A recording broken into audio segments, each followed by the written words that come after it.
देखो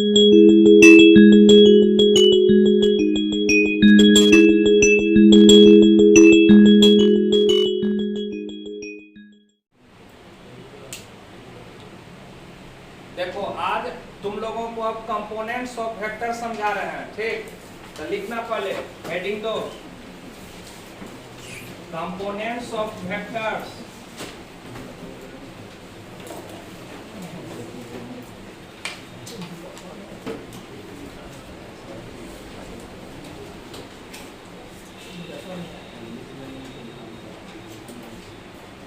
components of vectors. तो सबसे पहले देखना, इस कंपोनेंट्स को पढ़ने के लिए तुमको यूनिट वेक्टर पढ़ना पड़ेगा, वो समझ लो पहले। ये एक्स एक्सिस, ये जेड एक्सिस और ये वाई एक्सिस। देखना बोर्ड है 2D, 3D फिगर बना रहे हैं। तो दीवार, इस दीवार को समझना है एक्स एक्सिस, ठीक ना। और ये दीवार हो गया तुम्हारा वाई एक्सिस। बस में क्या, जो कॉर्नर है ना यहाँ खड़ा, यही है तुम्हारा जेड एक्सिस। ये दीवार है एक्स एक्सिस, ये दीवार है वाई एक्सिस, और ये जो कॉर्नर यहाँ खड़ा है वही है जेड एक्सिस। यही फिगर यहाँ बना हुआ, मतलब इस ढंग से है, ठीक। ये है वाई एक्सिस पेन, समझ गया, वो एक्स एक्सिस और वो जेड एक्सिस। जैसे मोबाइल है ना, वही हो गया पॉइंट स्पेस में, समझ गया। तो जब स्पेस में कोई रहता है पॉइंट, तो उसका तीनों कोऑर्डिनेट होता है, एक्स वाई और जेड। एक्स कोऑर्डिनेट भी, वाई कोऑर्डिनेट भी और। लेकिन एक्स एक्सिस पर कोई है, तो आप लोग स्ट्रेट लाइन पढ़े थे ना 11 में, तो एक्स एक्सिस पर कोई पॉइंट है, जिस पॉइंट का कोऑर्डिनेट कैसे लिखोगे बताओ। तो जितना ये डिस्टेंस रहेगा, तो मान लेते हैं ये डिस्टेंस 1 यूनिट है, ये कितना है 1। तो इस पॉइंट का कोऑर्डिनेट कितना लिखोगे, ए का, तो 1 0 0। एक्स एक्सिस पर है, खाली एक्स कोऑर्डिनेट लिखोगे। वाई कोऑर्डिनेट और जेड कोऑर्डिनेट क्या होगा 0। एक्स एक्सिस पर स्ट्रेट लाइन में या पॉइंट्स में पढ़ाए थे, एक्स एक्सिस पर वाई कोऑर्डिनेट 0 और वाई एक्सिस पर एक्स कोऑर्डिनेट 0। वैसे यहाँ बताओ कोई पॉइंट यहाँ बी ले लिए, बी, तो बताओ इस बी का कोऑर्डिनेट, यदि ये डिस्टेंस 1 है, ये डिस्टेंस कितना है 1, तो बताओ बी का कोऑर्डिनेट 0 1 0, वाई एक्सिस पर है सी। और यहाँ से यहाँ तक का डिस्टेंस हम 1 मान लिए, फिर तो बताओ सी का कोऑर्डिनेट 0 0 1। जेड एक्सिस पर है, तो कौन सा कोऑर्डिनेट होगा, जेड कोऑर्डिनेट होगा, बाकी कुछ भी, बाकी सब 0 होगा। तो यही 3 ठो पॉइंट पहले हम माने हैं। तो देखो यहाँ लिख देते हैं पहले कि let us take 3 points A 1 0 0, फिर B 0 1 0 and C 0 0 1 on the x axis, y axis and z axis respectively।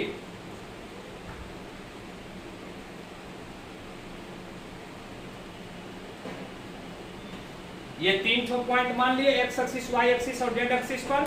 अब यदि इसको वेक्टर में हम बदलना चाहें, समझ गया, तो बताओ यदि इसको क्या लिखेंगे, तो इसको, इसका पोजीशन वेक्टर, तो ओ ए वेक्टर इसको लिखेंगे वेक्टर में। इसको क्या लिखेंगे बताओ, ओसी वेक्टर, इसको क्या लिखेंगे। यदि हम तुम लोगों से पूछें कि इस ओ ए वेक्टर का मैग्नीट्यूड कितना होगा, तो मैग्नीट्यूड का मतलब समझाए थे ना, लेंथ, तो कितना होगा इसका मैग्नीट्यूड, कितना ही लेंथ माने हैं 1। ये बताओ 1, ये भी मतलब ओ ए वेक्टर का भी मैग्नीट्यूड 1, ओ बी वेक्टर का भी मैग्नीट्यूड 1 और ओसी वेक्टर का भी मैग्नीट्यूड 1। तो यहाँ क्लियरली लिख लेना कि then magnitude of O A vector बराबर magnitude of O B vector बराबर magnitude of O C vector equal to कितना 1। तो इस प्रकार मतलब 10 these vectors OA vector, OB vector and OC vectors which having magnitude, जिसका मैग्नीट्यूड कितना है, which having magnitude 1 is said to be, वही क्या कहलाता है? तो unit vector along x axis, y axis and z axis respectively. यही तीनों वेक्टर क्या कहलाता है? यूनिट वेक्टर कहलाता है। किसके अलोंग? तो x एक्सिस, y एक्सिस और z एक्सिस के अलोंग। कि x एक्सिस के अलोंग जो unit vector O A vector है, y एक्सिस के अलोंग जो है वो ओ बी वेक्टर है, z एक्सिस के अलोंग जो है वो, और इसी को डिनोट करते हैं i j k के द्वारा, and is denoted by i cap, j cap and k cap respectively. मतलब जो x एक्सिस के अलोंग यूनिट वेक्टर है ना, उसको i कैप से रिप्रेजेंट करते हैं। जो x एक्सिस के अलोंग यूनिट वेक्टर है उसको i कैप से, जो y एक्सिस के अलोंग है उसको j से, और जो z एक्सिस के अलोंग है उसको k से रिप्रेजेंट करते हैं। ये हो गया तुम्हारा i, ग्रीन से लिख देते हैं। ये है तुम्हारा i वेक्टर, i कैप, ये है तुम्हारा j कैप और ये है तुम्हारा k कैप। जो x एक्सिस के अलोंग है वो i कैप, y एक्सिस के अलोंग j कैप और z एक्सिस के अलोंग k कैप। यही याद रखना है कि जो x एक्सिस के अलोंग यूनिट वेक्टर होता है उसको i से रिप्रेजेंट करते हैं, जो y एक्सिस के अलोंग होता है यूनिट वेक्टर उसको j से, और जो z एक्सिस के अलोंग होता है वो, ये सब यूनिट वेक्टर है। ऐसे नोट में लिख लेना। यदि तुमसे कोई पूछेगा कि i वेक्टर का magnitude, magnitude of i vector, तो क्या लिखोगे? 1। मैग्नीट्यूड ऑफ j वेक्टर, इसका भी मैग्नीट्यूड। अब मैग्नीट्यूड ऑफ k वेक्टर, इसका भी मैग्नीट्यूड। ये सब यूनिट वेक्टर है। i किसके अलोंग यूनिट वेक्टर को रिप्रेजेंट करते हैं? x एक्सिस के अलोंग है उसको i कैप से, y एक्सिस के अलोंग है उसको, और z एक्सिस के अलोंग है उसको k कैप से। चलो उतारो जल्दी, प्रिंट करो जल्दी। समझ गया ना सर कि जो x एक्सिस के अलोंग यूनिट वेक्टर रहेगा उसको i से, y एक्सिस के अलोंग j से, और z एक्सिस के अलोंग k से रिप्रेजेंट करते हैं यूनिट वेक्टर को। इतना ही याद रखना सिर्फ। अब दूसरा लिखना,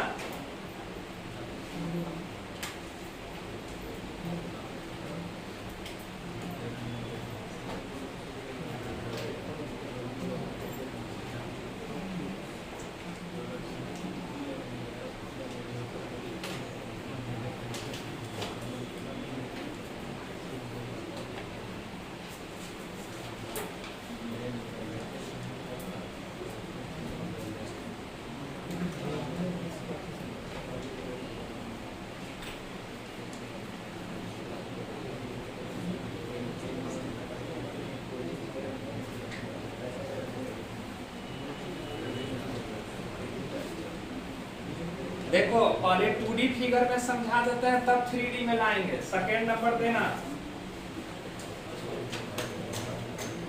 ये मान लो x एक्सिस है, ये y एक्सिस है, ये ओरिजिन है।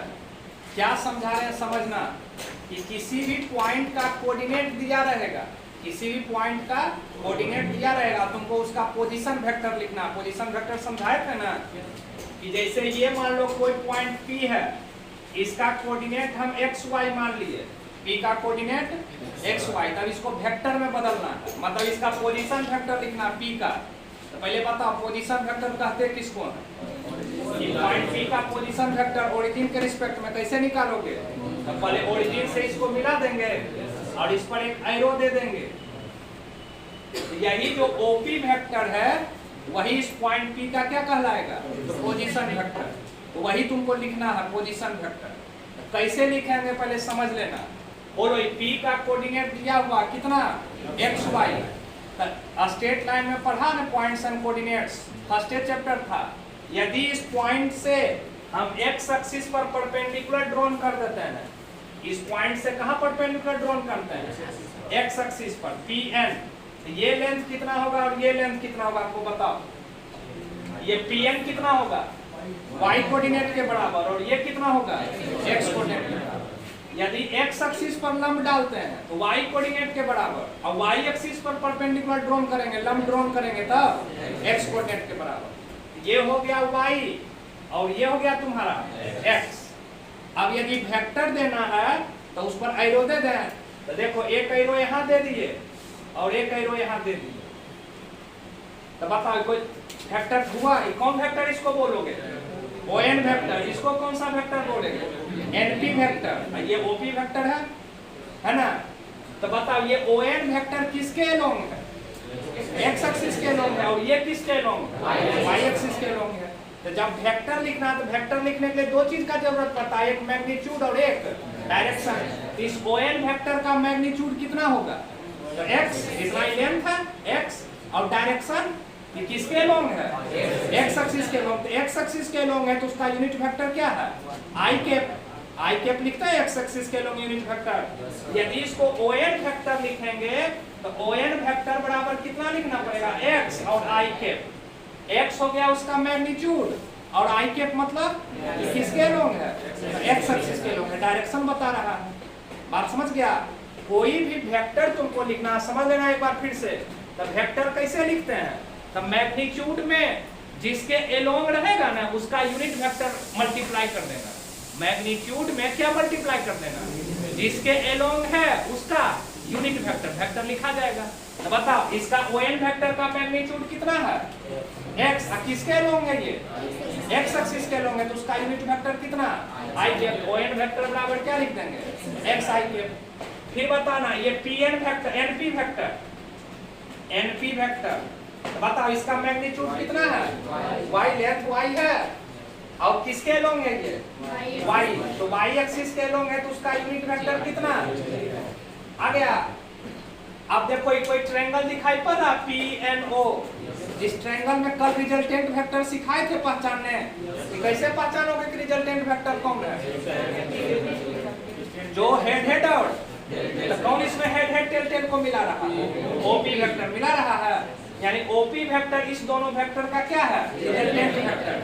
मतलब ये दोनों वेक्टर को हम ऐड करेंगे, जोड़ेंगे, तो क्या ये OP वेक्टर मिल जाएगा? लिख दो तब कि in right angle triangle PNO में कि ये OP वेक्टर बराबर कितना हो जाएगा? तो ON vector plus NP vector. समझ गया ना? पिछला क्लास में जो ट्रायंगल लोग पढ़ाए थे समझा कि ये ट्रायंगल PNO है, इस ट्रायंगल में रिजल्टेंट वेक्टर कौन है, कैसे पहचानेंगे? तो जो टेल टेल और हेड हेड को मिला रहा वेक्टर वही रिजल्टेंट वेक्टर है। तो कौन टेल टेल हेड हेड को मिला रहा? OP। तो वही हुआ रिजल्टेंट वेक्टर। तो किसका? ये ON वेक्टर का और NP वेक्टर का। तो बोलो OP वेक्टर बराबर ON वेक्टर मालूम है, मतलब xi के प्लस yj के। लिख दिए। बताए थे पोजीशन वेक्टर को किससे रिप्रेजेंट करते हैं? वेक्टर r से। इसको आप वेक्टर r भी लिख सकते हैं OP वेक्टर को। मतलब वेक्टर r इक्वल टू कितना हो गया? तो xi के प्लस फिर से सुनना एक बार। अब ये तो समझाए, अब जो एक लाइन याद रखना है वो सुनो। याद बस इतना रखना है, बोलो ये पॉइंट का कोऑर्डिनेट कितना है? x कोऑर्डिनेट x है, y कोऑर्डिनेट इसका पोजीशन वेक्टर लिखना है। जब पोजीशन वेक्टर लिखना रहेगा ना तो x वाले में i से, y वाले में k से, और z वाले में k से मल्टीप्लाई करके सबको जोड़ देना, पोजीशन वेक्टर लिखा जाएगा। x कोऑर्डिनेट में i से, y कोऑर्डिनेट में k से, z कोऑर्डिनेट में मल्टीप्लाई करके सबको क्या करना है? जोड़ देना, पोजीशन वेक्टर आ जाएगा। बात समझ गया आप? दूसरा चीज, अब इसका मैग्नीट्यूड पूछे। इसका क्या पूछा? मैग्नीट्यूड। तो बोलो कैसे निकालोगे मैग्नीट्यूड? मैग्नीट्यूड का मतलब पहले फिर समझाओ क्या होता है? लेंथ। मतलब ओरिजिन से पॉइंट P का ये राइट एंगल ट्रायंगल भी है कि नहीं है? समकोण त्रिभुज। तो ये हो गया परपेंडिकुलर, ये परपेंडिकुलर, और ये क्या पाइथागोरस थ्योरम नहीं जानते हो? क्या होगा? x square plus y square का अंडर रूट होगा।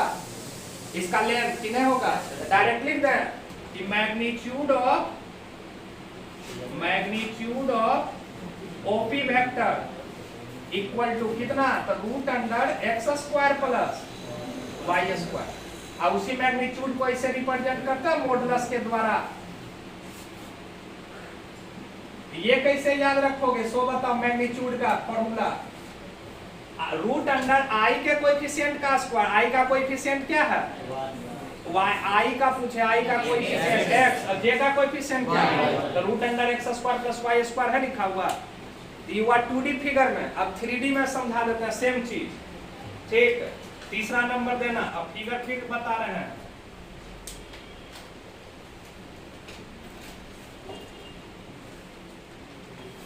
ये x एक्सिस, ये z एक्सिस और ये y एक्सिस है।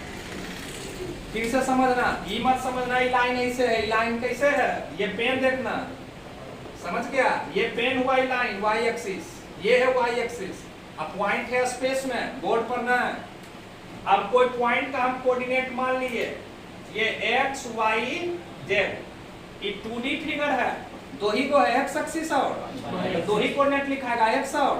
ये 3D फिगर है, यहाँ तीनों कोऑर्डिनेट होगा x y z तीनों। इसका पोजीशन वेक्टर लिखना है। यदि रेलर का समझो पहले, यदि प्रूफ चाहिए तो इसी ढंग से पहले यहाँ भी बनाना पड़ेगा सब कुछ। देखो कैसे, सबसे पहले इस पॉइंट से हम परपेंडिकुलर ड्रॉन कर दिए यहाँ पर, ये Pn। तो जैसे यहाँ बताओ, x एक्सिस पर परपेंडिकुलर डाला तो लेंथ क्या लिखा? y लिखा, x को छोड़ दिया था। वैसे बताओ इस पॉइंट से कहाँ परपेंडिकुलर डाले हो? x y प्लेन में, x और x है y है दोनों। तो x y को छोड़ दो, क्या बचा? मतलब ये लेंथ P से n तक की कितना होगा? z होगा। समझ गया? इस पॉइंट का कोऑर्डिनेट तो कौन कौन है ये? x और सिर्फ x से y होगा, z वाला कितना हो जाएगा? 0। जैसे तुमको हम इस पॉइंट n का कोऑर्डिनेट पूछे कि n का कोऑर्डिनेट बताओ कितना होगा इस पॉइंट का, क्या लिखोगे? x और 0 लिखोगे कि ना? काहे 0 लिखोगे? क्योंकि कहाँ पर है? x एक्सिस पर है, तो y कोऑर्डिनेट कितना? वैसे बताओ ये पॉइंट कहाँ है? x y में है, तो x से y होगा, z कोऑर्डिनेट कितना होगा? 0 होगा। अब अभी 1 मिनट के लिए इसको भूल जाओ, इस पॉइंट को बस, और खाली इसको याद रखो 1 मिनट के लिए, फिर वहां पर भी आएंगे। तो बताओ इस n का पोजीशन वेक्टर लिख सकते हो जैसे यहाँ लिखा था कि नहीं लिख सकते हो? जैसे यहाँ लिखा था उसी ढंग से n का पोजीशन वेक्टर भी लिख सकते हो। तो कैसे लिखा था? ओरिजिन से पहले उसको मिला दिए थे, ओरिजिन से इसको क्या किए थे? तो बता ON वेक्टर बराबर हियर। कैसे लिखने बताए थे पोजीशन वेक्टर? x कोऑर्डिनेट में i कैप से, y कोऑर्डिनेट में और z कोऑर्डिनेट में, तो क्या हो जाएगा बताओ? x i कैप प्लस अब प्लस 0 इंटू, यानी ON वेक्टर तो सिर्फ यही हो गया, x i कैप और प्लस y j कैप, और तो कुछ नहीं हुआ। बात समझा? अब बताओ OP पोजीशन वेक्टर हमको P का चाहिए, पॉइंट P का पोजीशन वेक्टर चाहिए। तो ओरिजिन से इस पॉइंट P को मिला दें और उस पर एक एरो दे देंगे कि नहीं देंगे? तो बोलो ये OP वेक्टर लिखना है, इसी को वेक्टर R से भी रिप्रेजेंट करते हैं। तो कैसे लिखेंगे? अब बचा ये NP वेक्टर, तो NP वेक्टर लिख सकते हो। तो बताओ फिर से एक बार, NP वेक्टर किसके अलोंग है? किसके अलोंग है? देखो ऊपर, ऊपर कौन है? Z एक्सिस है, इसका लेंथ है z, और किसके अलोंग है वेक्टर? तो क्या लिखोगे? NP वेक्टर बराबर तो z और k लिखोगे। अब बताओ इस ट्रायंगल PNO में ट्रायंगल फिर बना हुआ दिखाई पड़ रहा है, तो कौन है रिजल्टेंट वेक्टर इन तीनों में? बताओ कौन है टेल टेल हेड हेड को मिलाने वाला? यही OP वेक्टर है, टेल टेल। और देखो ON वेक्टर के हेड पर NP वेक्टर का टेल है, ON का हेड है, NP का क्या है? तो हेड टेल है, और यहाँ देखो टेल टेल हेड हेड है। तो ये R वेक्टर OP वेक्टर इस दोनों का रिजल्टेंट वेक्टर है कि नहीं है? मतलब ये दोनों को जोड़ देंगे, वेक्टर OP मिल जाएगा। तो लिख दो नेक्स्ट, इन ट्रायंगल किसमें? तो PNO में, PNO में बोलो OP वेक्टर बराबर क्या लिखोगे? तो ON vector plus NP vector लिखोगे, ON vector plus NP vector. तो बोलो ON वेक्टर कितना है? बता ओ एन वेक्टर कितना है? तो एक्स आई के प्लस एन पी वेक्टर कितना है? तो जेड के है। बात समझा? तो वहां भी वही बात है, यहाँ भी वही बात है। बोलो, यदि किसी पॉइंट का कोऑर्डिनेट दिया रहेगा तो डायरेक्ट पोजीशन वेक्टर लिख दोगे? कैसे लिखोगे? तो क्या कहोगे? x में आई कैप से, y में और z में मल्टीप्लाई करके सबको क्या करना है? जोड़ देना, पोजीशन वेक्टर। ये सब काम नहीं करना, ये सब समझाने के लिए है। तुमको डायरेक्ट लिखना, जो एग्जांपल से समझा देते हैं। पहले इसको लिखो सर, इतना पहले दोनों फिगर बना के प्रिंट करो।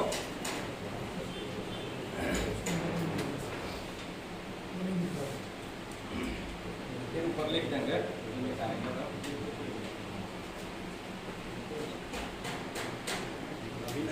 देखो नीचे जो लिखा हुआ है ना, उसको ऊपर लिख दे रहे हैं। फिर से समझना, जिसका कट गया है या नहीं दिखाई पड़ रहा, ऊपर लिख रहे हैं।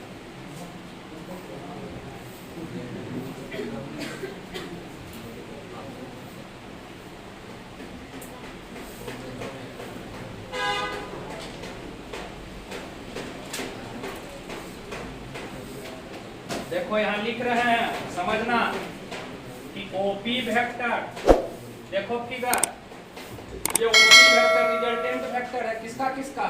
ये ओएन वेक्टर और एनपी वेक्टर का। ओएन वेक्टर कितना है? On vector plus NP vector.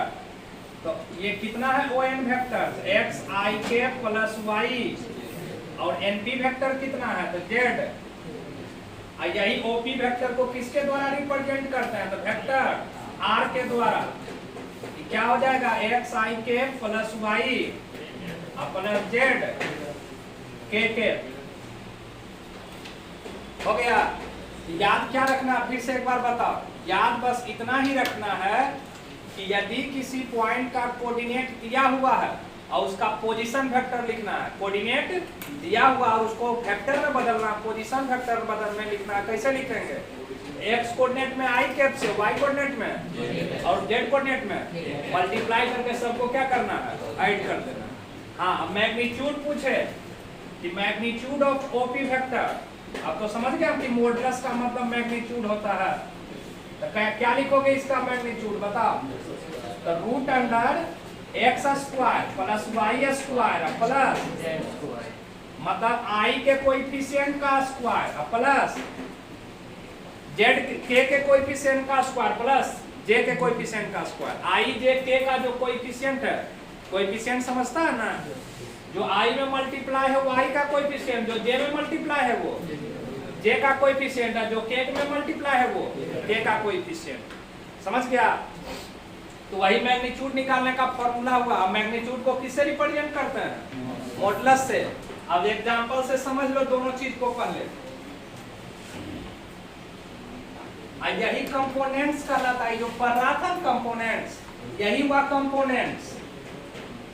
समझ गया? यदि हम तुमसे पूछें कि वेक्टर आर का कंपोनेंट्स कौन कौन है, वेक्टर आर का कंपोनेंट्स, तो क्या कहोगे? X I Y J and Z के। नोट में लिख सकते हो इस चीज को, पहला नोट कि vector components of vector are क्या क्या है इसका वेक्टर कंपोनेंट बताओ? तो एक्स आई के, वाई जे के एंड जेड के। और दूसरा, यदि स्केलर कंपोनेंट खाली पूछे कि स्केलर कंपोनेंट्स बताओ वेक्टर आर का, तब क्या बोलोगे? ऑफ वेक्टर आर स्केलर है तो X Y Z, X Y and Z. Vector component कहेगा तो डायरेक्शन भी बोलना है, आई जे के भी। स्केलर पूछेगा तो सिर्फ एक्स वाई जेड। बात समझ गया? दिक्कत हो रहा है क्या रे? बात समझा? Vector components x I Y जे और जेड के, और स्केलर कंपोनेंट्स सिर्फ एक्स वाई जेड। इसीलिए नाम पड़ा इसका कंपोनेंट्स। अब एग्जांपल से समझ लो, फिगर बना के समझा रहे हैं।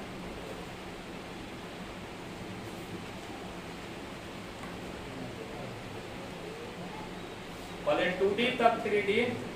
यदि मान लो कोई पॉइंट P है, इसका कोऑर्डिनेट हम मान लो लिख दिए 3,4, तो बताओ डायरेक्ट पोजीशन वेक्टर कैसे लिखोगे P का? हाँ, position vector of point P, position vector of point P मतलब OP वेक्टर बराबर या वेक्टर R बराबर क्या लिखोगे? 3ik प्लस, समझ गया, x कोऑर्डिनेट में I से, y कोऑर्डिनेट में j से मल्टीप्लाई करके दोनों को जोड़ देना। मैग्नीट्यूड पूछेगा तब मैग्नीट्यूड ऑफ OP वेक्टर तब क्या हो जाएगा? रूट अंडर 3 का स्क्वायर प्लस यानी 5 आ जाएगा, y उसका मैग्नीट्यूड। आया समझ में? मैं फिर समझो दूसरा। यदि मान लो किसी पॉइंट का कोऑर्डिनेट यहां लिख दिए हम, अब 3D फिगर, स्पेस में पॉइंट है नहीं समझना, XY प्लेन में है, बोर्ड 3D में है, बोर्ड 2D है। यदि मान लो ऐसे लिख दिए -1 2, -3, बोलो P का पोजीशन वेक्टर क्या लिखोगे? Position vector of point P का कोऑर्डिनेट दिया हुआ है, उसका पोजीशन वेक्टर क्या लिखोगे? OP वेक्टर बराबर, तो बोलो -1 ik प्लस 2 फिर प्लस -3, तो प्लस माइनस मिलकर माइनस ना हो जाएगा, यानी -ik प्लस 2j माइनस। और बताओ मैग्नीट्यूड लिख सकते हो कि मैग्नीट्यूड ऑफ OP वेक्टर क्या हो जाएगा? -1 का स्क्वायर फिर 2 का स्क्वायर फिर माइनस कर लोगे, यानी 9 प्लस 4 प्लस 1 यानी रूट अंडर 14। चलो उतार लो। ऐसे डायरेक्ट लिख देना पोजीशन वेक्टर, कोऑर्डिनेट दिया रहेगा तो डायरेक्ट पोजीशन वेक्टर लिख देना। कैसे लिख देना है? x कोऑर्डिनेट में i कैप से, y कोऑर्डिनेट में j कैप से और z कोऑर्डिनेट में मल्टीप्लाई करके सबको ऐड कर देना। चलो उतारो जल्दी, प्रिंट करो। डायरेक्ट खाली लिखना पोजीशन वेक्टर, कोऑर्डिनेट दिया रहेगा और डायरेक्ट पोजीशन वेक्टर लिख देना। फिर मैग्नीट्यूड पूछेगा तो मैग्नीट्यूड निकाल लेना है। जैसे तीसरा देखो, ऐसा क्वेश्चन ऑब्जेक्टिव में पूछ सकता है।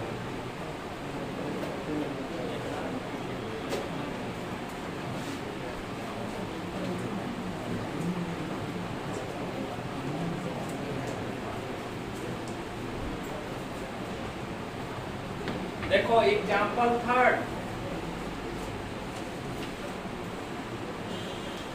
यदि ऐसे लिखा रहेगा क्वेश्चन में 3ik minus 4j plus 5k equal to, objective में रहेगा आपको यहाँ 4 ऑप्शन रहेगा, तब बोलो पहचान के, यानी क्या पूछा तुमको? ये लिखा हुआ है और कुछ नहीं, विकल्प खाली रहेगा। मतलब इस वेक्टर का तुमको मैग्नीट्यूड बताना, मोड लगा हुआ मतलब मैग्नीट्यूड बताना। क्या होगा इसका मैग्नीट्यूड? रूट अंडर 3 का स्क्वायर माइनस प्लस। अब समझ में आया? तो कितना हो जाएगा? रूट अंडर 50 मतलब 5 रूट। इन्हें की कंफ्यूजन में पड़ जाना कि कुछ नहीं, खाली मोड लगा के छोड़ दिया। मोड लिखा हुआ मतलब क्या पूछा है? मैग्नीट्यूड पूछा है। और मैग्नीट्यूड कैसे निकालते हैं? द रूट अंडर i के कोएफिशिएंट का स्क्वायर, j के कोएफिशिएंट का स्क्वायर और k के कोएफिशिएंट का स्क्वायर कर देना। चलो उतारो जल्दी।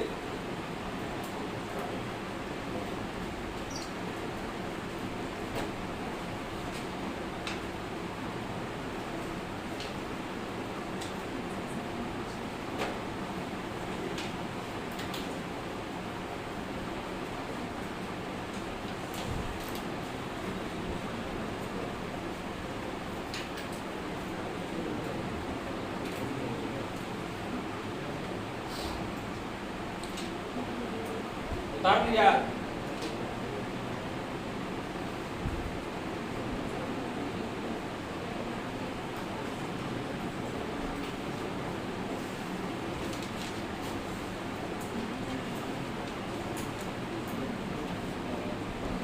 हेडिंग दो अगला,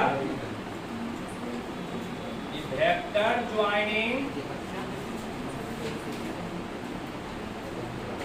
2 पॉइंट्स।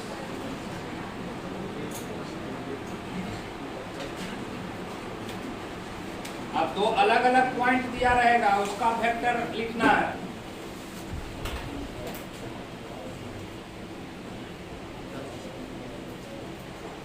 Vector joining 2 points. देखो फिगर फिर समझा रहे हैं, रे अपने करो। X axis, Z axis. अब यहां समझना, एक पॉइंट ये है ए, इसका कोऑर्डिनेट मान लीजिए x1 y1 z1 है, और ये है b, इसका कोऑर्डिनेट हम x2 y2 z2 मान लिए। अब a का पोजीशन वेक्टर b के रिस्पेक्ट में, या b का पोजीशन वेक्टर किसके रिस्पेक्ट में, तो बताओ यदि हम पूछे b का पोजीशन वेक्टर किसके रिस्पेक्ट में, a के रिस्पेक्ट में, कैसे मिलाओगे? पहले a से b को मिला देंगे, b का पूछा है किसके रिस्पेक्ट में, तो यहाँ इस पर एरो दे दोगे, यानी यही वेक्टर तुमको लिखना है। कौन सा? ए बी वेक्टर। ए का पूछते मतलब कौन वेक्टर लिखना है, ये वेक्टर लिखना है। ये वो लिखने समझा देंगे, दोनों समझ जाओगे। तो बोलो बी ए वेक्टर लिखना है। यदि प्रूफ करेंगे तो देखो कैसे लिखोगे। तो पहले बताओ, ए का कोऑर्डिनेट तो दिया हुआ x1 y1 z1, तो ए का तो पोजीशन वेक्टर लिख सकते हो ओरिजिन के रिस्पेक्ट में। बोलो ए का पोजीशन वेक्टर क्या होगा ओरिजिन के रिस्पेक्ट, मतलब ये वेक्टर ओ ए वेक्टर क्या होगा, ओ ए वेक्टर बराबर बताओ, ए का कोऑर्डिनेट लिखा हुआ है, तो पोजीशन वेक्टर कैसे लिखोगे? चुप हो गया, x1 i के plus y1 plus z1। Confusion नहीं होना, जो कोऑर्डिनेट दिया रहेगा खाली उसमें i के लगा देना बस। ए का पोजीशन वेक्टर लिखाया। अब फिर बताओ बी का पोजीशन वेक्टर लिख सकते हो ओरिजिन के रिस्पेक्ट में, ये ओ बी वेक्टर क्या लिखोगे बता देखिए, x2 i के प्लस y2 प्लस z2। फिर एक ट्रायंगल बना हुआ दिखाई पड़ रहा है, ओ ए बी एक ट्रायंगल है। इस ट्रायंगल में रिजल्टेंट वेक्टर कौन है देख के बताओ। अच्छा से देखना कि टेल टेल हेड हेड को कौन मिला रहा है, ओ बी मिला रहा है। ये रिजल्टेंट वेक्टर है किसका, तो ओ ए और ए बी वेक्टर का। तो लिख दो कि in triangle A O B में ओ बी वेक्टर बराबर, ये रिजल्टेंट वेक्टर है किसका, O A vector plus A B vector. हमको ए बी वेक्टर में लिखना है, तो ओ बी वेक्टर माइनस बराबर ए बी वेक्टर बचेगा कि नहीं बचेगा? बोलो ए बी वेक्टर बराबर तुमको मिला कि ओ बी वेक्टर माइनस आया लिखना। अब बोलो ओ बी वेक्टर का मतलब समझाना पहले, मतलब position vector of point B. O B का मतलब यही हुआ of point B minus O A का मतलब position vector of point A. तो बता दोनों का पोजीशन वेक्टर लिखा हुआ है कि नहीं है, तो लिख दो। इसको पहले घेर देते हैं, यही याद रखना है।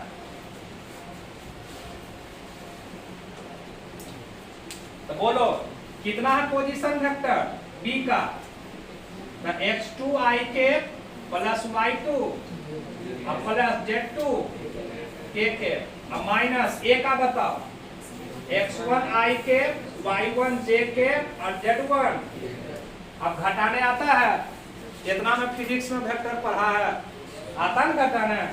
कैसे घटता है दोनों वेक्टर, आई वाला आई के साथ, जे वाला के वाला घटा के बताओ क्या लिखोगे, x2 माइनस i के plus y2 minus y1 j के प्लस z2 माइनस z1 के।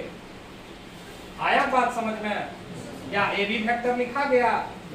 तो कैसे लिखे अब याद रखना, समझो। ये सब प्रूफ भूल जाना, सब कुछ नहीं याद रखना। क्या याद रखना आप सुनो, कैसे लिखे। तो बोलो कौन वेक्टर तुम लिख रहे हो, ए बी वेक्टर। बोलो इसका इनिशियल पॉइंट कौन है, फाइनल पॉइंट कौन है। इनिशियल पॉइंट ए है और फाइनल पॉइंट बी है। तो हमेशा वेक्टर को कैसे लिखा जाता है, तो फाइनल माइनस इनिशियल, यही याद रखना है। वेक्टर को कैसे लिखना है, फाइनल पॉइंट माइनस घटा के लिख देना। तो x2 माइनस फाइनल पॉइंट यही ना, x2 माइनस x1 आई के आई देख के तो लगावे करेंगे क्योंकि वेक्टर लिख रहे हैं, खाली स्केलर नहीं है। तो वेक्टर में डायरेक्शन तो देना पड़ेगा। तो x2 माइनस x1 x को नेट घटा रहे हैं आई के, फिर plus y2 minus y1 j के plus z2 minus z1 k के। वैसे बताओ सिमिलरली यदि BA वेक्टर लिखना है तो लिख सकते हो। तो बताओ BA वेक्टर में फाइनल कौन हो गया, फाइनल पॉइंट कौन है, A इनिशियल पॉइंट है। तब A में B को घटाएंगे, यानी क्या लिखेंगे, तो x1 माइनस x2 I के plus y1 minus y2 j के plus z1 minus z2 k के। अब बताओ कोई भी पॉइंट दिया रहेगा तो उसका पोजीशन वेक्टर किसी के भी रिस्पेक्ट में लिखा सकता है। अब मैग्नीट्यूड पूछेगा, फिर मैग्नीट्यूड तो निकालने पता है ना। तो मैग्नीट्यूड ए बी रहे चाहे बी ए रहे, मैग्नीट्यूड तो क्या होगा, सेम रहेगा। डायरेक्शन में अलग अलग होगा लेकिन मैग्नीट्यूड दोनों का क्या होगा, तो क्या होगा इसका मैग्नीट्यूड बताओ। Magnitude of A B vector या बी ए वेक्टर का, यानी ए बी का मान क्या लिखोगे, root under x2 minus x1 का प्लस y2 माइनस y1 का प्लस z2 माइनस z1 का। फिर देखो जो मैग्नीट्यूड का डिफिनीशन पढ़ा है उसको फॉलो कर रहा है कि नहीं। मैग्नीट्यूड का मतलब क्या होता है, लेंथ, मतलब यहाँ से यहाँ तक का डिस्टेंस, यही ना होता मैग्नीट्यूड। बोलो डिस्टेंस फॉर्मूला पढ़ा है 11 में, 10th में भी पढ़ा है, यही ना डिस्टेंस फॉर्मूला है, x2 माइनस x1 का whole square plus y2 minus y1 का। चूंकि यहाँ खाली 2D था, x कोऑर्डिनेट और x से y लिखते थे, यहाँ z भी है तो z वाला भी दिखाया। अब बात आ गया समझ में। चलो उतारो तो एग्जांपल से फिर समझाते हैं, जल्दी प्रिंट करो।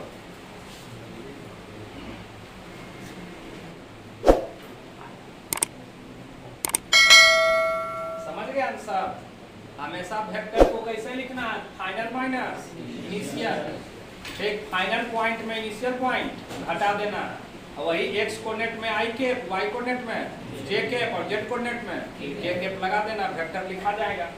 एग्जांपल से भी समझा देते हैं।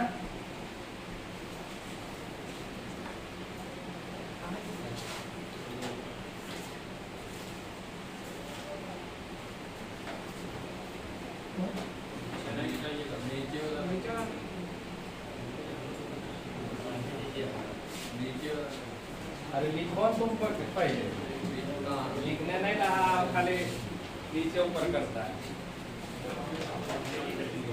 लिखो एग्जांपल, देखो समझना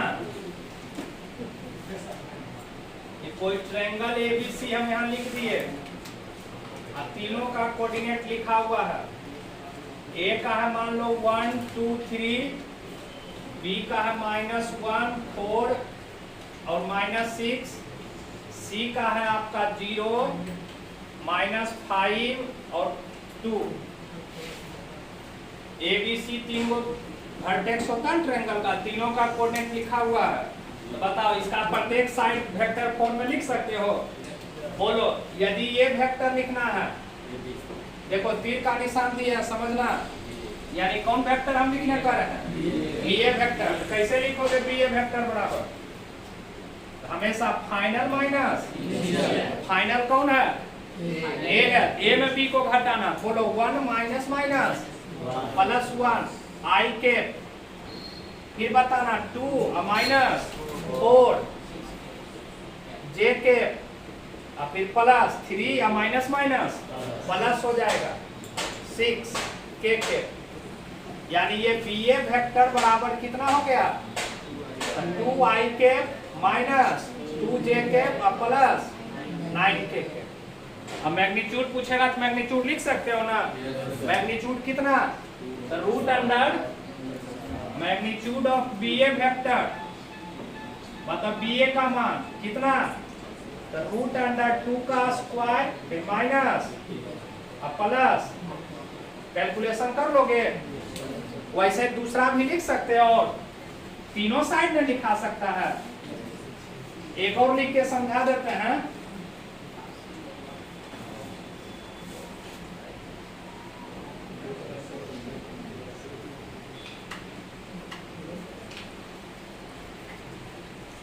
देखो यदि इसको लिखना है फिर तो बताओ ये कौन सा वेक्टर है, देख के बताओ हमको। तीर का जो निशान दिया है एसी वेक्टर, तो कैसे लिखोगे एसी वेक्टर को? फाइनल कौन है इसमें? ये इसमें ए को घटाना, मतलब 0 में कितना घटेगा? -1, और फिर ये -5 में -2, और फिर 2 में -3। तो बताओ कितना हो गया? तो -i के -7 और फिर माइनस लिखा गया। अब मैग्नीट्यूड पूछेगा तो मैग्नीट्यूड भी निकाल दोगे। क्या होगा इसका मैग्नीट्यूड? -1 का स्क्वायर -7 का स्क्वायर, यानी 1 + 49 प्लस। अब इतना तो समझ गया होगा। तीसरा तो लिखना कोई जरूरी नहीं है, अपने से घर में लिख लेना। बोलो तीसरा लिखेंगे तो कौन वेक्टर है? सीधी वेक्टर। लिख लोगे ना अपने से? चलो उतारो। अब वेक्टर लिखने आया, यही मैथ में ज्यादा यूज है। कोऑर्डिनेट दिया रहेगा और पोजीशन वेक्टर लिखना है। अब 3D में भी यूज है, खाली वेक्टर नहीं समझना। 3D पढ़ाएंगे उसमें भी इसका यूज है। उतारो जल्दी जल्दी प्रिंट करो।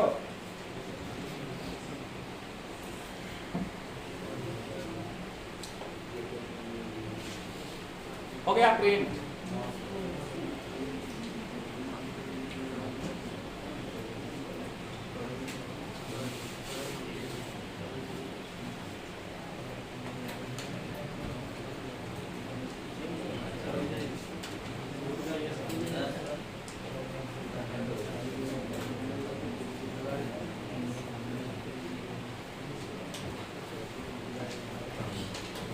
नीचे कॉन्सेप्ट्स देख के लिखना। कॉन्सेप्ट्स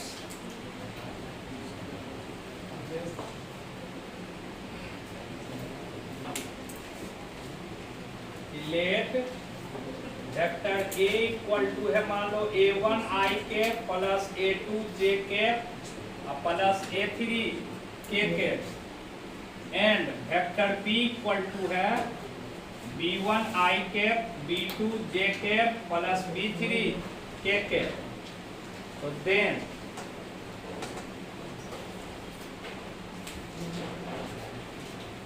ये सब उतार दिया है ना।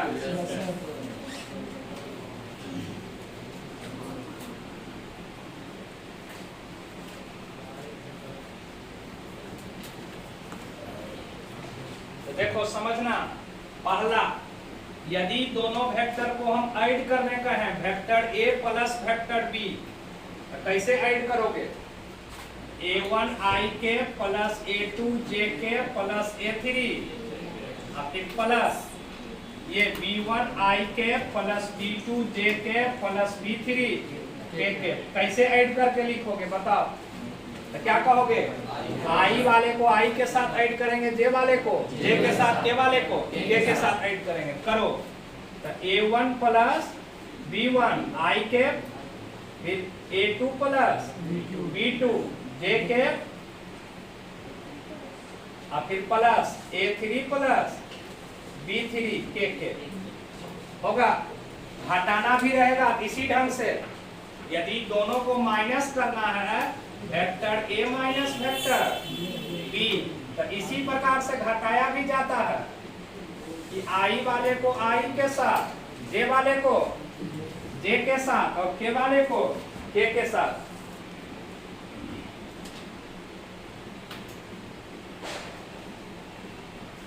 मतलब A1 माइनस B1 I के, A2 माइनस B2 J के और A3 माइनस B3 K के।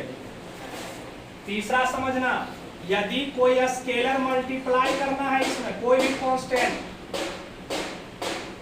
कांस्टेंट नंबर इसमें मल्टीप्लाई करना है, कैसे मल्टीप्लाई करोगे? तो सब में मल्टीप्लाई हो जाएगा। मतलब लैम्डा A1 I के plus lambda A2 plus lambda A3 K के। जहां लैम्डा क्या है? कोई भी स्केलर है। Lambda is any scalar. जैसे देखता है कभी वेक्टर ए दिया रहेगा 2 इंटू वेक्टर ए पूछेगा, क्या करोगे 2 से सब में मल्टीप्लाई करना। 3 इंटू वेक्टर ए पूछेगा तो 3 से सब में क्या करना है मल्टीप्लाई कर देना। चौथा समझना, ये दोनों वेक्टर को इक्वल वेक्टर कहेंगे कब, वेक्टर ए और वेक्टर बी दोनों इक्वल होगा कब, जब i का कोएफिशिएंट i के बराबर, j का कोएफिशिएंट और k का a के बराबर होगा, तभी कि both vectors vector a and vector b are said to be equal vectors। ये इक्वल वेक्टर्स कहलाएगा इफ एंड ओनली इफ, मतलब केवल और केवल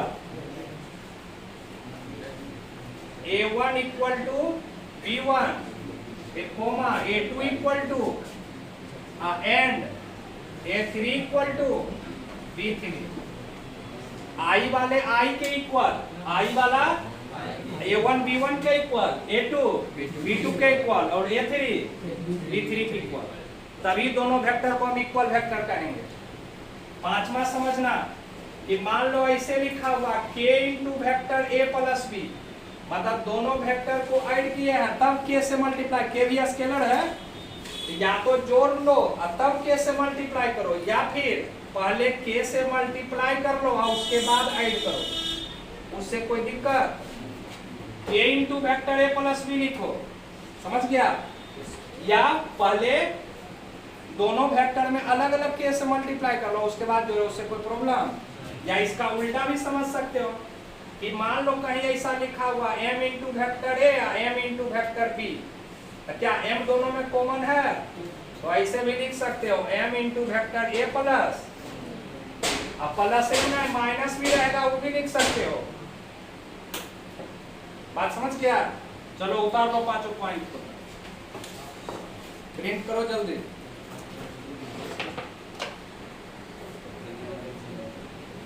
हो गया प्रिंट, उतार लिया आंसर।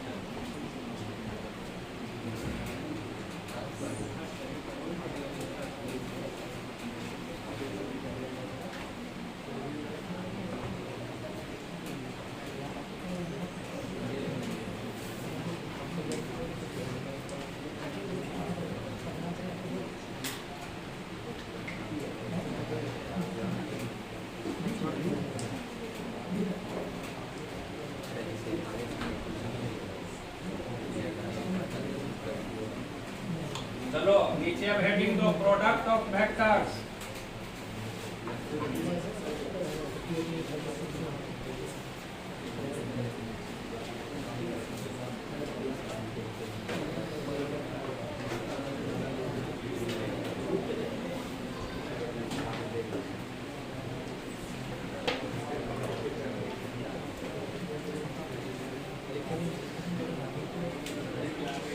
हेडिंग देना साहब, प्रोडक्ट ऑफ वेक्टर्स। तो दो प्रकार का प्रोडक्ट पढ़ना, डॉट प्रोडक्ट और क्रॉस प्रोडक्ट। आज के लेक्चर में डॉट प्रोडक्ट खत्म होगा, अगला लेक्चर में क्रॉस प्रोडक्ट। तो पहला हेडिंग देना डॉट, या डॉट प्रोडक्ट का ही नाम है स्केलर भी, डॉट कहो या स्केलर प्रोडक्ट कहो। Scalar product of two vectors.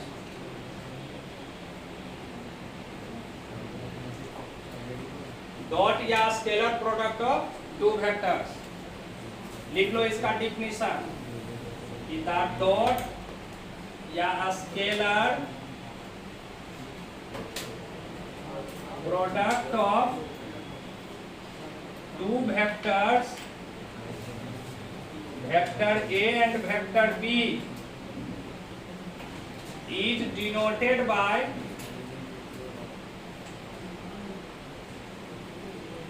A dot B। देखो इसी ढंग से डिनोट किया जाता है डॉट प्रोडक्ट को। इसको डॉट पढ़ना है, इंटू ना नंबर में होता है A इंटू बी, यहाँ इसको क्या पढ़ना है vector A dot vector B, and is defined as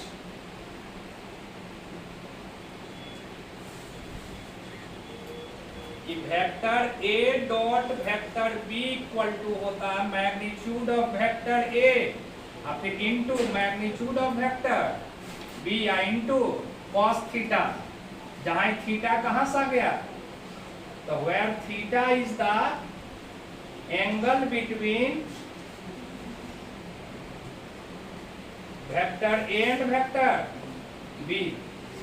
theta क्या है, तो ए और बी के बीच का एंगल है। थीटा जो है वो वेक्टर ए और बी दोनों वेक्टर के बीच का एंगल ही है cos थीटा। ये थीटा ये दोनों वेक्टर के बीच का एंगल।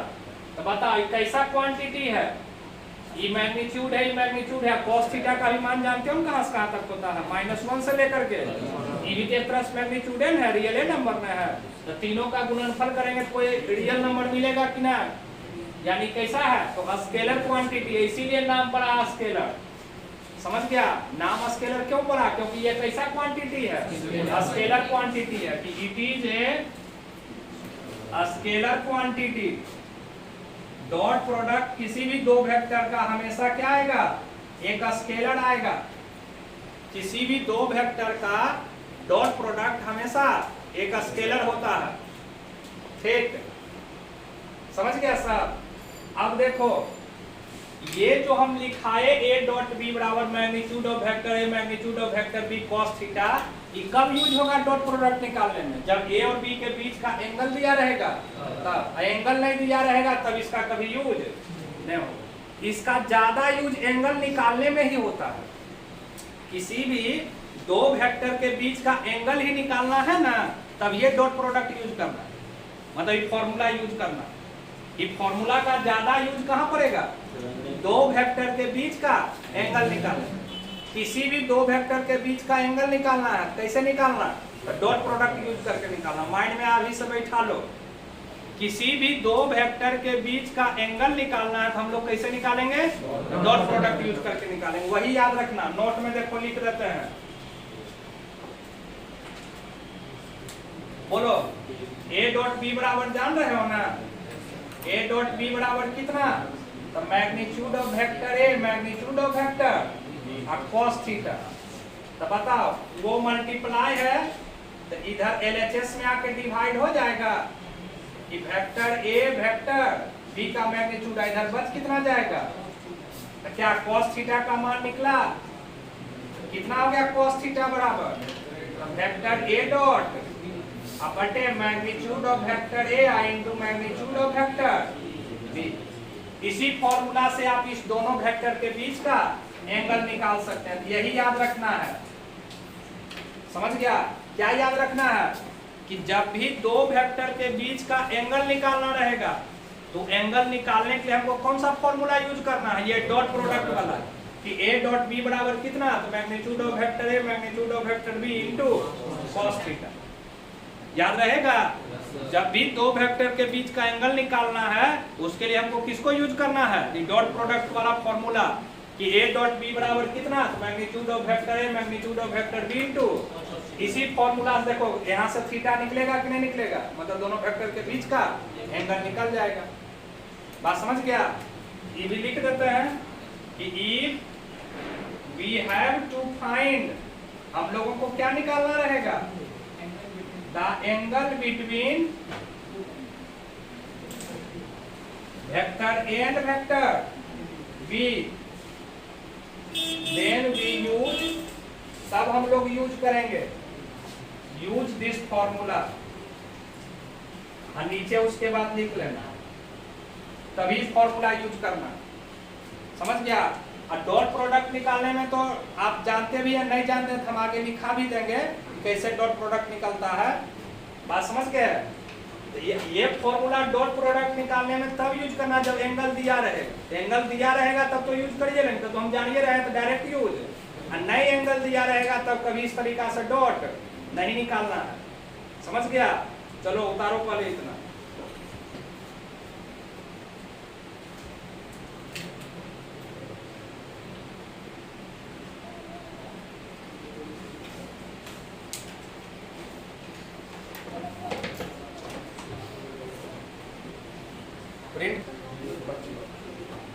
देखो समझ गया ना सब, उतार लिया अंत वाले, प्रिंट हो गया है।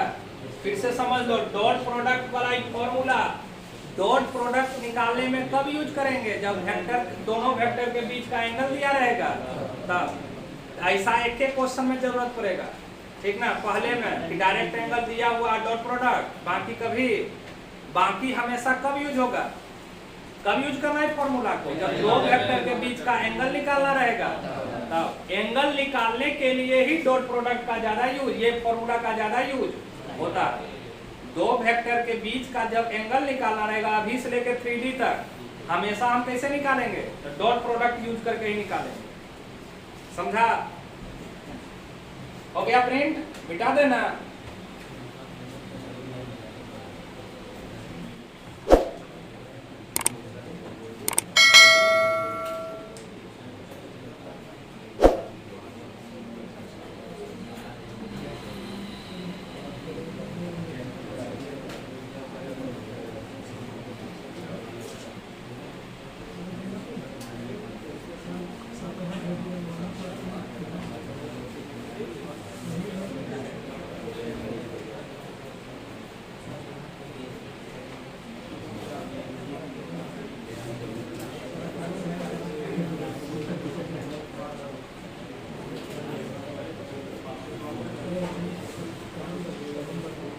अब नीचे लिखो properties of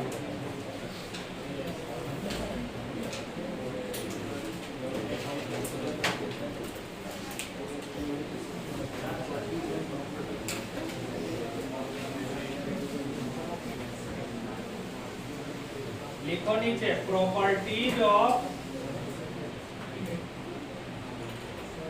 dot product of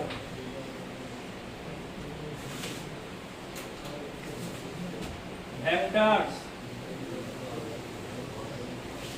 properties of dot product of vectors, इसका प्रॉपर्टीज। ठीक, देखो सबसे पहले पहला प्रॉपर्टी कि डॉट प्रोडक्ट कम्यूटेटिव लॉ का पालन करता है, मतलब ए डॉट बी लिखो चाहे बी डॉट ए लिखो, बात क्या है, सेम है, रिजल्ट सेम आएगा। कि dot product holds commutative law, commutative law मतलब दैट इज, कहने का देखो यहाँ मतलब लिख देते हैं कि ए डॉट बी निकालें और चाहे बी डॉट ए निकालें, रिजल्ट क्या होगा, सेम आएगा। क्रॉस में ऐसा नहीं होता, लेकिन डॉट में होता, ए डॉट बी और बी डॉट ए दोनों सेम। दूसरा कि ये डिस्ट्रीब्यूटिव लॉ का भी पालन करता है कि dot product holds distributive law, distributive law मतलब देखो क्या कि यदि ऐसे लिखा हुआ ए डॉट अब vector B plus vector C, A dot vector B plus vector, तो कैसे लिखोगे, बोलो पहले नंबर में कैसे लिखता था, ए इंटू बी प्लस सी, क्या लिखता है इसको, ए इंटू बी प्लस सी बराबर ए इंटू बी प्लस ए इंटू सी लिखते हैं, वैसे वेक्टर में भी लिख सकते हो, लेकिन डॉट में और क्रॉस इसमें दोनों में होता है। अभी डॉट समझो, मतलब इसको क्या लिखोगे, ए डॉट और फिर प्लस ए डॉट सी। अब मान लो यहाँ डी भी लिखा रहता प्लस डी, तो फिर उसको भी लिखते ए डॉट डी, समझ गया। ए डॉट बी प्लस सी है, क्या लिखेंगे, ए डॉट बी फिर प्लस फिर ए डॉट, प्लस रहेगा तो बीच में प्लस देंगे, माइनस रहेगा तो माइनस दे देंगे, समझ गया। अब तीसरा समझना कि for any vector, vector A, देखो समझना, जैसे नंबर का स्क्वायर 3 का स्क्वायर, इसका मतलब क्या समझते हो तुम, 3 इंटू 3 5 का स्क्वायर, तो क्या, लेकिन वेक्टर में किसी भी वेक्टर का स्क्वायर का मतलब होता है डॉट, किसी भी वेक्टर का स्क्वायर का मतलब उसका डॉट। कि वेक्टर ए का स्क्वायर कर रहे हैं, इसका मतलब हुआ वेक्टर ए का डॉट ए के साथ, याद रहेगा। किसी भी वेक्टर का तुम स्क्वायर कर रहे हो तो स्क्वायर का मतलब क्या हुआ, उसका डॉट कर रहे हो किसके साथ, तो स्वयं के साथ। वेक्टर बी का स्क्वायर, इसका मतलब बी का डॉट किसके साथ, तो बी के साथ। बोलो डॉट करोगे तो फॉर्मूला याद में है कि magnitude of vector A magnitude of vector, दोनों इक्वल वेक्टर में है, इक्वल वेक्टर है तो एंगल कितना होगा, 0 डिग्री। ये भी नहीं जानते हो क्या रे, दो वेक्टर इक्वल का नहीं डिफिनेशन लिखाए हैं, दो वेक्टर को कब इक्वल वेक्टर कहते हैं, जब उसका मैग्नीट्यूड और डायरेक्शन दोनों सेम है। जब डायरेक्शन दोनों सेम है तो एंगल दोनों के बीच का कितना होगा, 0 डिग्री नहीं होगा।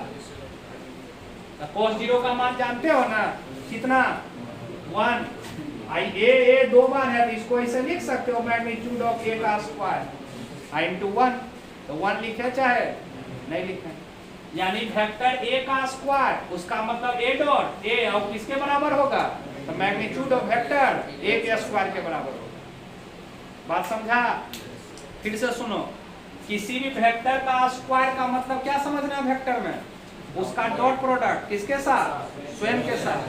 वेक्टर ए का स्क्वायर मतलब ए डॉट ए। देखो तुमको जरूरत ये पड़ेगा, समझ गया, एग्जाम्पल भी हम लिख देते हैं। ऐसा क्वेश्चन एक मिलेगा तुमको कि vector A plus B plus C का स्क्वायर, बोलो इसका मतलब नहीं बोलता, फिर A plus B plus C का स्क्वायर है मतलब A plus B plus C का डॉट किसके साथ, A plus B plus C के साथ। किसी का भी स्क्वायर रहे, किसी का भी स्क्वायर रहे, इसका मतलब उसका डॉट प्रोडक्ट करना है किसके साथ, स्वयं के साथ। ये भी रह सकता है और इसका मैग्नीट्यूड भी रह सकता है, मैग्नीट्यूड का भी मतलब ये होता है डॉट ए ही। बात समझ गया, याद रहेगा, लिख लो तब। चौथा समझ लो पहले, देखो लैम्डा इंटू वेक्टर ए है और डॉट वेक्टर बी है, समझना यहाँ एक वेक्टर में कोई स्केलर से गुना कर दिए हैं, लैम्डा इंटू वेक्टर ए है उसका डॉट प्रोडक्ट कर रहे हैं किसके साथ, देखो डॉट हमेशा होता वेक्टर के साथ, स्केलर के साथ कभी डॉट, स्केलर के साथ मल्टीप्लाई से 2 इंटू 3 करते हैं 6, 3 इंटू 4 कितना 12, तो स्केलर के साथ सिंपल मल्टीप्लीकेशन होता है, गुणनफल। डॉट और क्रॉस किसके साथ होता है, वेक्टर के साथ। ये लैम्डा बाहर रह जाएगा, डॉट सिर्फ किसके साथ होगा, ए डॉट बी। जैसे यहाँ देख लो, मान लो m इंटू वेक्टर ए है और dot n into vector B है, तो बोलो कैसे इसका डॉट करोगे, mn ऐसे गुना रहेगा, तो सिंपल मल्टीप्लिकेशन, जैसे 2 नंबर को गुना करते हैं m into n, mn dot product सिर्फ किसके साथ होगा, वेक्टर के साथ, vector A dot vector B. समझ गया, जैसे देखो यहाँ एग्जांपल भी बगल में लिख लेना कि मान लो 2 इंटू वेक्टर ए का डॉट कर रहे हैं 3 इंटू वेक्टर बी के साथ, तो बराबर क्या हो जाएगा, ये 2 3 ऐसे मल्टीप्लाई होगा, डॉट प्रोडक्ट सिर्फ किसके साथ होगा, ए और बी के साथ होगा, मतलब 6 into vector A dot B. समझा, किसी भी स्केलर के साथ कभी डॉट या क्रॉस नहीं होता है, स्केलर के साथ क्या होता है, सिंपल मल्टीप्लिकेशन, जैसे गुना करते हैं। डॉट और क्रॉस हमेशा किसके साथ, 2 वेक्टर के बीच होगा। समझ गया, तो पहले 5 पॉइंट लिखो, 4 पॉइंट, तब आगे भी और लिखाएंगे, पहले इतना प्रिंट करो।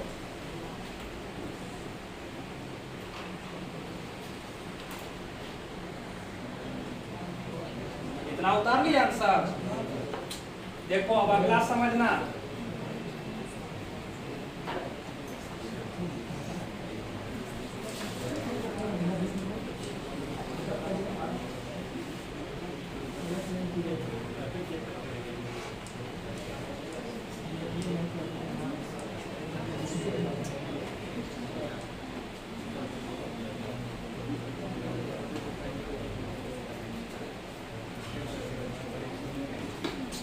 देखो 5वां पॉइंट,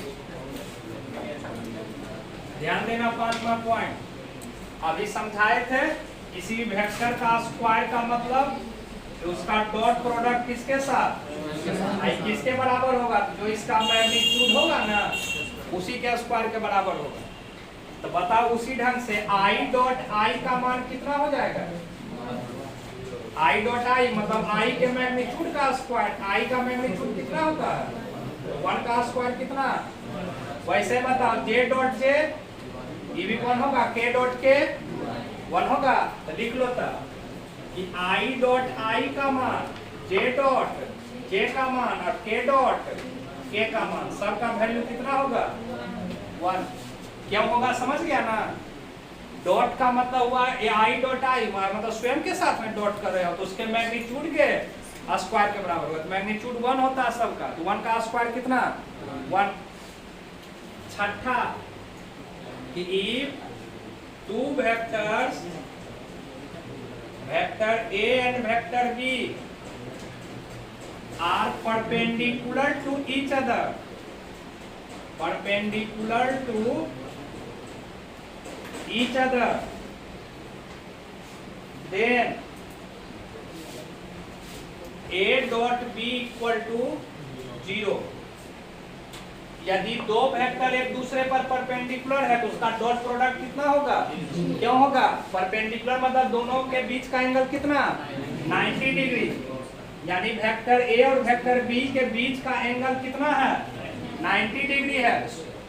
ठीक, तो बोलो फॉर्मूला लिखोगे कि वेक्टर ए वेक्टर बी का मैग्नीट्यूड cos 90, cos 90 डिग्री का वैल्यू 0, और 0 में किसी से भी गुणा करेंगे तो कितना आएगा?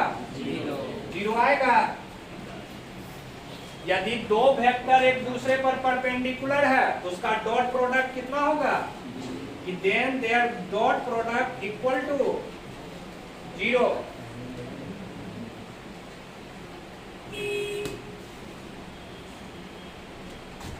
इसी को ऐसे लिख देते हैं नीचे, that is vector A dot vector B that implies and implies that कि vector A perpendicular to vector B. आई ऑब्जेक्टिव में पूछा हुआ क्वेश्चन है, ये लिखा रहेगा ए डॉट बी बराबर 0, ए डॉट बी बराबर 0 लिखा रहेगा और ऑप्शन टिक करना है। किस ऑप्शन में टिक करोगे? Vector A perpendicular to vector B, या यही क्वेश्चन में दिया रहेगा वेक्टर ए वेक्टर बी के परपेंडिकुलर है तो ऑप्शन कौन सा टिक करोगे? कि ए डॉट बी कितना होगा? तब 0 होगा। दो वेक्टर का डॉट प्रोडक्ट 0 मतलब ये दोनों वेक्टर एक दूसरे पर क्या है? परपेंडिकुलर है। और यदि दो वेक्टर परपेंडिकुलर है क्या कहेंगे? दोनों का डॉट प्रोडक्ट। दोनों याद रखना है, कोई पूछ सकता है। तो बता उसी ढंग से अब बताना तुम ही लोग कि आई डॉट जे का मान कितना होगा? आई किसके लॉन्ग होता है? एक्स एक्सिस, और जे बोलो एक्स एक्सिस और वाई एक्सिस दोनों एक दूसरे पर परपेंडिकुलर होता है कि नहीं होता है? बताओ दोनों का डॉट प्रोडक्ट कितना? 0 होगा। आई डॉट जे रहे चाहे जे डॉट के रहे चाहे के डॉट आई रहे, सभी का डॉट प्रोडक्ट कितना? 0। मतलब स्वयं के साथ रहेगा तो 1 और दूसरे के साथ रहेगा तब 0। आई का आई के साथ डॉट है तो 1, जे का जे के साथ 1, के का के साथ तब, और दूसरे के साथ रहेगा तो डॉट प्रोडक्ट 0। अब समझना अगला पॉइंट फिर 8वां, if theta is the acute angle, ये acute angle है between vector A and vector B, then A dot B इसका मान हमेशा पॉजिटिव आएगा। समझ गया? यदि दो वेक्टर है वेक्टर ए और वेक्टर बी, दोनों के बीच का एंगल क्या है? एक्यूट एंगल मतलब समझते हो? मतलब 0 डिग्री से कहां तक? तो बताओ 0 से 90 फर्स्ट क्वाड्रेंट में, तो cos थीटा पॉजिटिव होगा कि ना? तो इसीलिए ए डॉट बी भी क्या आएगा? मैग्नीट्यूड तो कभी निगेटिव होता नहीं है, समझ गया? लेकिन यदि एक्यूट एंगल है कि and if theta is the obtuse angle है, मतलब 90 डिग्री से ज्यादा हो गया, 90 से 180, तब ए डॉट बी का मान क्या आएगा? हमेशा between vector A and vector B, तब बोलो ए डॉट बी का मान ये हमेशा निगेटिव होगा। यदि पिटाएगा क्या रे, यदि दो वेक्टर के बीच का एंगल एक्यूट एंगल है, मतलब 90 डिग्री से छोटा, तो डॉट प्रोडक्ट पॉजिटिव, और 90 डिग्री से बड़ा होगा तो डॉट प्रोडक्ट नेगेटिव होगा हमेशा। समझ गया? अब डॉट प्रोडक्ट निकालने समझा देते हैं, तुम लोग तो जानबे करता होगा कि नहीं जानता है? कि मान लो वेक्टर a बराबर हम यहाँ लिख दिए a1 i cap plus a2 j cap plus a3, and vector b बराबर b1 i cap plus b2 j cap plus b3 k cap. तो बोलो दोनों के बीच का डॉट प्रोडक्ट कैसे निकालोगे? वेक्टर a डॉट b बराबर क्या लिखोगे? बता, आता है डॉट करना है? कैसे होता है डॉट? सब चुप है।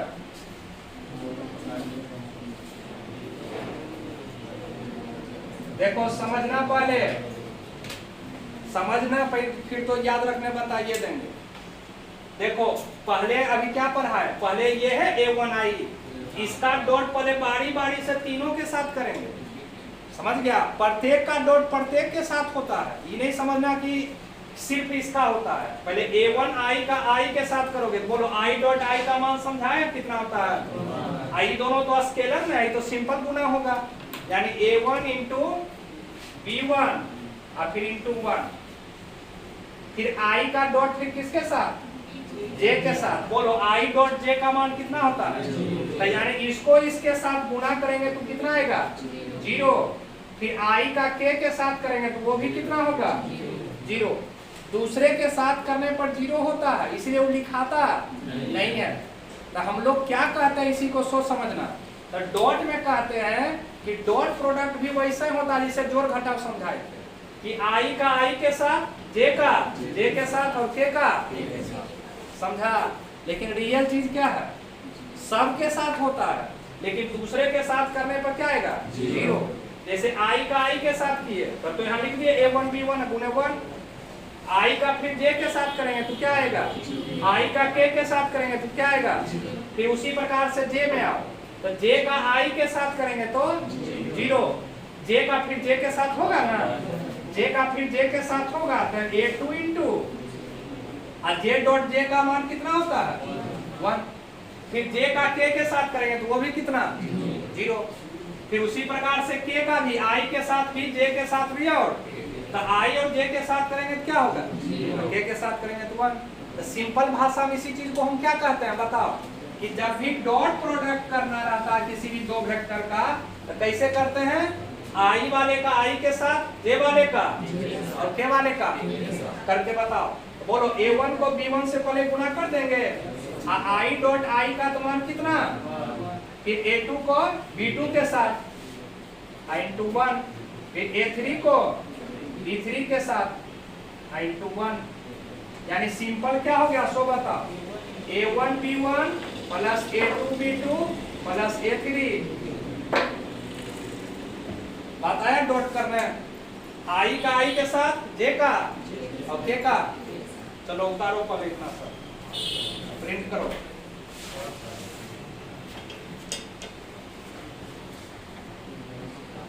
देखो लास्ट कॉन्सेप्ट है डॉट प्रोडक्ट का, ठीक ना? बस यही फॉर्मूला लिख के छोड़ देंगे। लास्ट फॉर्मूला कितना हो गया प्रिंट सब? डॉट निकालने सीख लिया ना? i का i के साथ, j का और k का केवल, दूसरे के साथ करेंगे भी तो क्या आएगा? 0, इसलिए उसको लिखना है।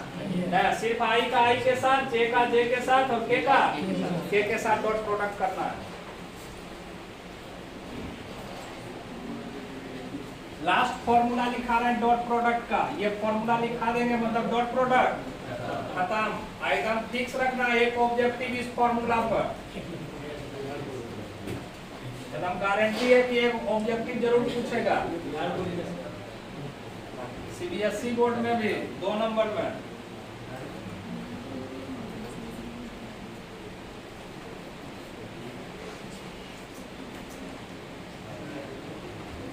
लिख लिया आंसर? Yes sir.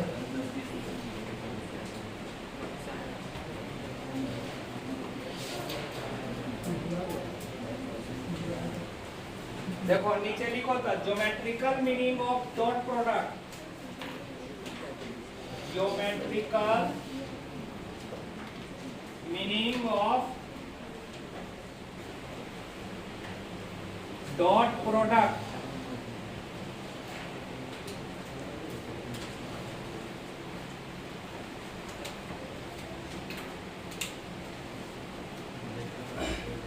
देखो आप लोग फिजिक्स में भी पढ़े हैं, यहाँ भी पढ़ा रहे हैं। फिजिक्स में प्रोजेक्शन भी पढ़े हैं, प्रोजेक्टाइल मोशन भी पढ़े हैं। तो प्रोजेक्शन और प्रोजेक्टाइल मोशन दोनों में अंतर है। प्रोजेक्शन का मतलब समझाना है, प्रोजेक्शन ही है, ये प्रोजेक्टाइल मोशन में है। यहाँ डॉट प्रोडक्ट मतलब प्रोजेक्शन निकालना है।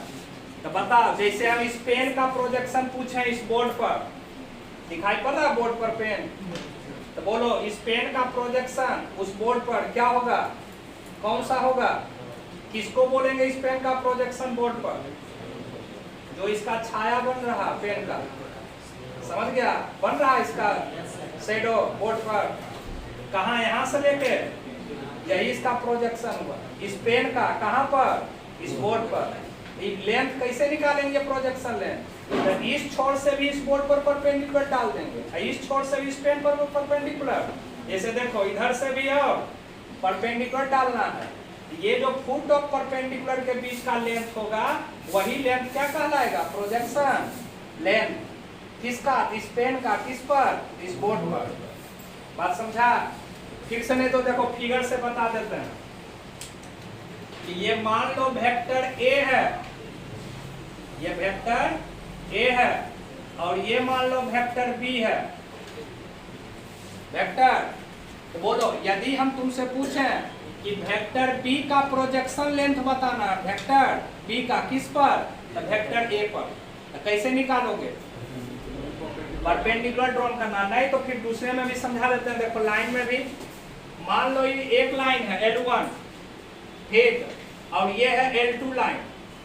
यदि हम तुमसे पूछें कि सेकेंड लाइन का, L2 लाइन का प्रोजेक्शन लेंथ बताना, किस पर? L1 पर। कैसे बताओगे? इस लाइन के दोनों छोर से इस पर क्या डाल देना? परपेंडिकुलर। देखो इससे भी और इससे भी परपेंडिकुलर ड्रॉ कर। द फुट ऑफ परपेंडिकुलर ये है और ये है, इसी दोनों के बीच का जो लेंथ हुआ ना, यही लेंथ कहलाता प्रोजेक्शन लेंथ। किसका प्रोजेक्शन लेंथ? L2 का। किस पर? L1। अब समझ में आया? अब यहाँ समझो तो बोलो हम किसका प्रोजेक्शन लेंथ तुमसे पूछे हैं? वेक्टर बी का। किस पर? ए पर। क्या करोगे? बी के दोनों छोर से ए पर क्या डाल देना? तो एक छोर तो इसी पर है, तो यही परपेंडिकुलर होगा। सिर्फ दूसरे छोर से इस पर परपेंडिकुलर डाल दो। ये इसको ए बी या यहाँ पी क्यू लिख देते हैं। तो यहाँ से यहाँ तक का जो लेंथ हुआ ना, यही लेंथ कहलाएगा प्रोजेक्शन लेंथ। ये एन, यही एन कहलाएगा आपका projection length of vector B along vector A. इसी का मान तुमको बताना है। यही एन का वैल्यू कितना होगा वही तुमको बताना है, ठीक। तो कैसे बताएंगे सो समझना। तो पहले देखो ये दोनों वेक्टर के बीच का एंगल हम कुछ मान लेते हैं। ये दोनों वेक्टर के बीच का हम एंगल थीटा मान लिए। क्या मान लिए? थीटा। और देखो हेडिंग क्या लिखे हैं? Geometrical meaning of dot product. मतलब ये फॉर्मूला जो निकालेंगे प्रोजेक्शन लेंथ का, वो कहाँ से निकालेंगे? तो डॉट प्रोडक्ट से ही निकालेंगे।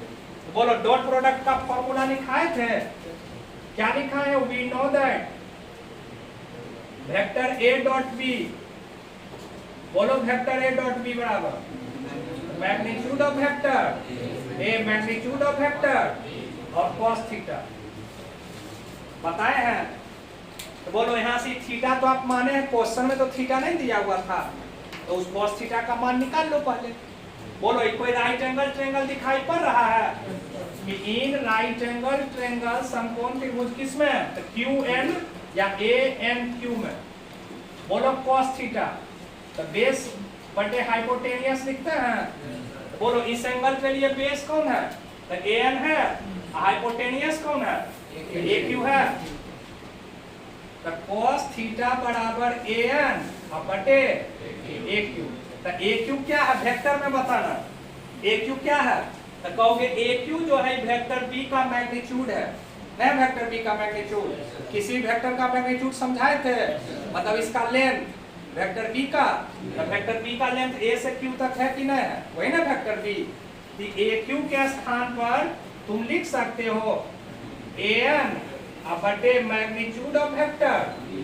अब इसको क्रॉस मल्टीप्लाई कर दो, बोलो magnitude of vector B into cos theta equal to कितना? इस वैल्यू को यहाँ पर पुट कर दो फर्स्ट में, कि put this value in equation 1। तो बोलो फर्स्ट में पुट करने पर क्या मिलेगा? वी गेट कि vector A dot vector B equal to कितना?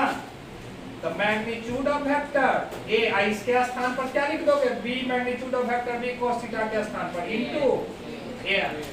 अब ये स्केलर है, ये भी स्केलर, ये मल्टीप्लाई है, एलएचएस में आके क्या हो जाएगा? तो ए डॉट बी बटे magnitude of vector equal to N बच गया। क्या इसका मान निकल गया कि नहीं? एन का कितना आया? एन का वैल्यू ए डॉट बी बटे मैग्नीट्यूड ऑफ वेक्टर ए। यही एन है प्रोजेक्शन लेंथ है। पहले इतना उतार लो, याद रखने का तरीका समझाते हैं। पहले उतार लो, फॉर्मूला यही है, बस हो गया खत्म। अब इसी को खाली समझा देना है कि कैसे याद रखोगे।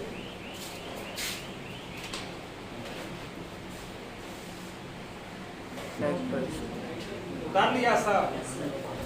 देखो फिर से एक बार समझ लेना, प्रोजेक्शन लेंथ का मतलब क्या हुआ?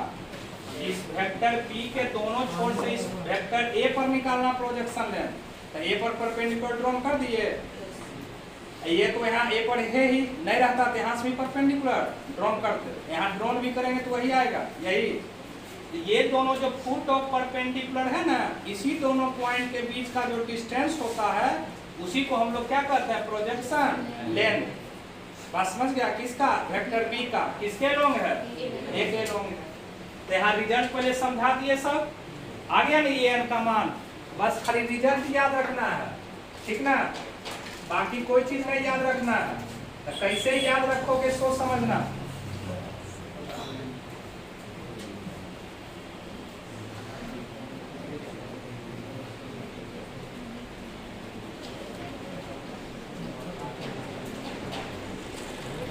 देखो यहाँ लिख रहे हैं फिर से, बोलो एन का मान कितना आ गया बताओ?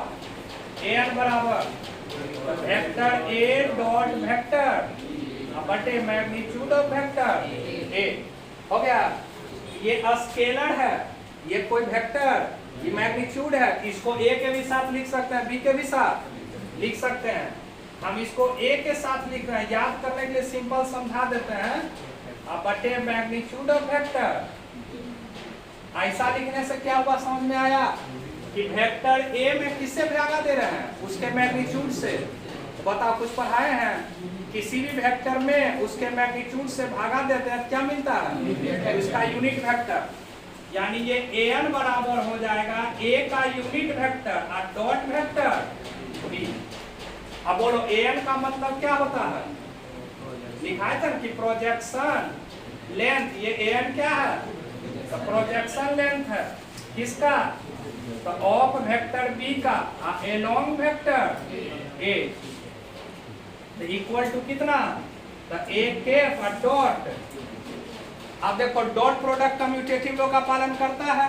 हम ए डॉट बी लिखें चाहे बी डॉट ए लिखें, बात क्या है?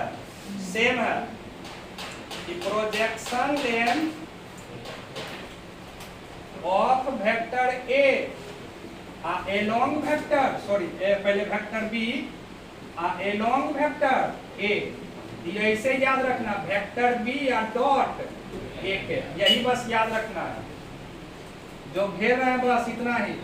देखो कैसे याद रखना, फिर से देखना क्वेश्चन।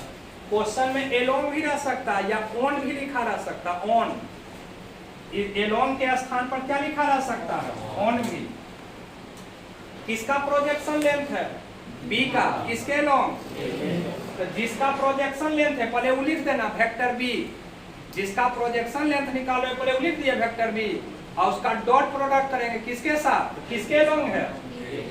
जिसके एलोंग रहेगा उसका यूनिट वेक्टर लेना, जिसका प्रोजेक्शन लेंथ निकालना है वो वेक्टर, और जिसके एलोंग निकालना है उसका यूनिट वेक्टर, दोनों का डॉट प्रोडक्ट कर देना। और यूनिट वेक्टर कैसे निकालते हैं, तो वेक्टर में उसके मैग्नीट्यूड से डिवाइड कर देंगे।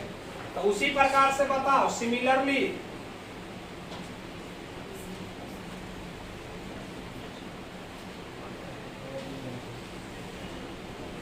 Projection length of vector A along vector B, तो बोलो ये कितना होगा बताओ, कैसे लिखोगे? ए का प्रोजेक्शन लेंथ पूछा है, किसके एलोंग, तो क्या हो जाएगा, जिसका है पहले वेक्टर ए लिख दिए जो पहले है, किसके एलोंग है, ऐसे बी के यानी बी का यूनिट वेक्टर। बात आ गया समझ में कि projection length of vector A along vector, फिर से बोल रहे हैं क्वेश्चन में एलोंग भी रह सकता है या एलोंग के स्थान पर ऑन भी लिखा रह सकता है, दोनों एक ही चीज है। तो बी का ए का प्रोजेक्शन लेंथ किस पर, बी पर, तो क्या लिखोगे, वेक्टर ए और डॉट बी के, समझ गया? चलो उतार लो। और तुम लोग एनसीईआरटी बुक से एक्सरसाइज 10.2 और 10.3 ये दोनों पूरा बना के सॉल्व करके रखना है। एनसीईआरटी दोनों एक्सरसाइज 10.2 भी और 10.3 भी कल लेके आना है।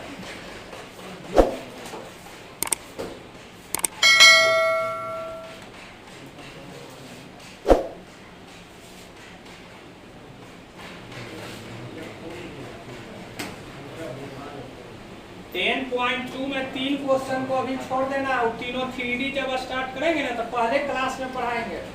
10.2 में 12, 13, 14 ये तीनों क्वेश्चन को छोड़ देना है, अभी नहीं बनाना है।